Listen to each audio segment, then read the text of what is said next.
Andaman and Nicobar islands. ये islands bay of Bengal में located हैं। अंग्रेजों ने यहाँ पर सेल्यूलर जेल बनाई थी जहाँ इंडिया के कई फ्रीडम फाइटर्स को सजा काटनी पड़ी। इंडिपेंडेंस के बाद इंडिया और पाकिस्तान दोनों ने इन आइलैंड्स को क्लेम किया, बट फाइनली ये इंडिया का हिस्सा बन गया।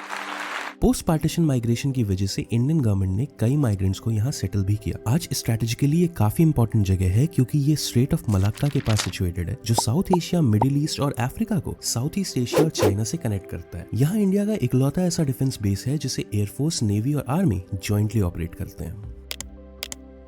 चंडीगढ़।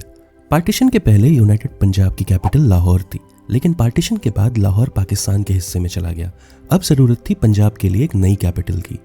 इंडिया के पहले प्रधानमंत्री नेहरू ने एक अमेरिकन आर्किटेक्ट और टाउन प्लानर एल्बर्ट मेयर को चंडीगढ़ का प्लान करने के लिए अपॉइंट किया, लेकिन 1950 में एल्बर्ट मेयर के पार्टनर की एक एयरप्लेन क्रैश में डेथ होने की वजह से उन्हें इस पे काम रोकना पड़ा। इसके बाद फेमस स्विस फ्रेंच आर्किटेक्ट ले कॉर्बुजियो को इस सिटी को डिजाइन करने के लिए कमीशन किया गया। 1953 में इंडिया के फर्स्ट प्रेसिडेंट राजेंद्र प्रसाद ने इस शहर को इनॉग्रेट किया। 1966 में जब पंजाब स्टेट को रीऑर्गेनाइज किया गया तब हरियाणा का क्रिएशन हुआ। उसके बाद से आज तक चंडीगढ़ पंजाब और हरियाणा दोनों ही स्टेट्स की कैपिटल की तरह सर्व करती है। चंडीगढ़ के कैपिटल कॉम्प्लेक्स को 2016 में यूनेस्को वर्ल्ड हेरिटेज साइट भी डिक्लेयर किया गया। चंडीगढ़ के क्रिएशन के पीछे नेहरू का एक सिंबॉलिक रीजन भी था। वो दुनिया को ये बताना चाहते थे कि इंडिया ब्रिटिश कॉलोनियलिज्म और पार्टीशन के गहरे सदमे के बाद भी एक फ्यूचरिस्टिक अप्रोच लेकर के आगे बढ़ेगी। Dadra and Nagar Haveli and Daman and Diu. ये यूनियन टेरिटरी 4 डिफरेंट टेरिटरीज को कंबाइन करके बनाई गई।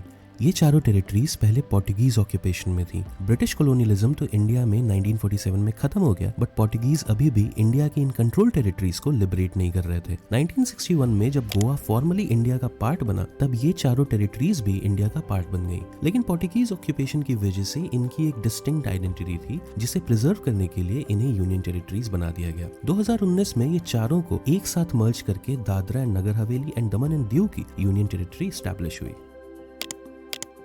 दिल्ली। इंडिपेंडेंस से लेकर 1956 के स्टेट्स रीऑर्गेनाइजेशन एक्ट पास होने तक दिल्ली को officially chief commissioners province of Delhi के नाम से जाना जाता था। दिल्ली इंडिया के उन 3 यूनियन टेरिटरीज में से एक है जिसमें लेफ्टिनेंट गवर्नर के साथ साथ एक चीफ मिनिस्टर भी है। 1991 में इसको रीनेम करके national capital territory of Delhi किया गया। क्योंकि ये इंडिया की नेशनल कैपिटल है, इसीलिए इस टेरिटरी को दिल्ली गवर्नमेंट और भारत सरकार दोनों ही साथ में गवर्न करती है। New Delhi national capital territory का एक म्यूनिसिपल डिस्ट्रिक्ट है जिसमें नेशनल पार्लियामेंट, सुप्रीम कोर्ट और राष्ट्रपति भवन तीनों आते हैं। जम्मू एंड कश्मीर।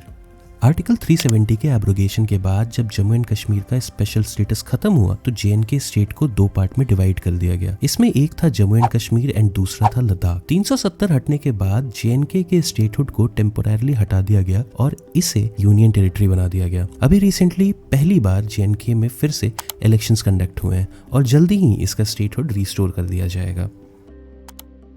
लद्दाख।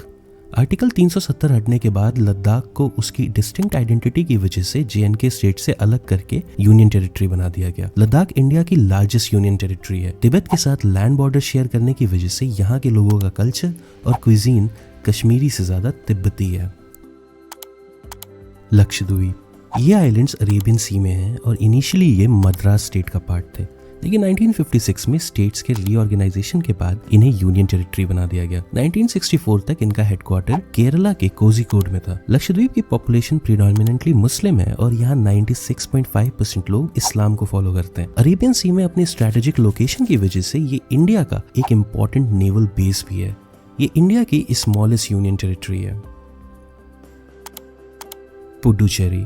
पोर्टुगीज और अंग्रेजों के अलावा इंडिया में फ्रेंच ने भी अपनी कॉलोनीज एस्टैब्लिश करी थी। 4 फ्रेंच कॉलोनीज पौंडीचेरी, कराईकाल, माहे और यानम को collectively union territory of Puducherry कहा जाता है। जम्मू एंड कश्मीर और दिल्ली के अलावा इस यूनियन टेरिटरी के पास भी अपनी लेजिस्लेटिव असेंबली है, जिसकी वजह से इसके पास भी पार्शियल स्टेटहुड है। कुछ लोग इंडिया में फ्रेंच कॉलोनीज की डिस्टिंक्ट आइडेंटिटी को प्रिजर्व करने के लिए इसकी एक स्टेटहुड की मांग भी करते हैं, लेकिन बजट की वजह से ये अभी तक पॉसिबल नहीं हो पाया है। अगर आपको ये वीडियो अच्छी लगी हो तो प्लीज इसे लाइक करें। मैं एक इंडिपेंडेंट कंटेंट क्रिएटर हूँ and I thank you for all your support. Please subscribe and share this channel with your family and friends. Thanks for watching.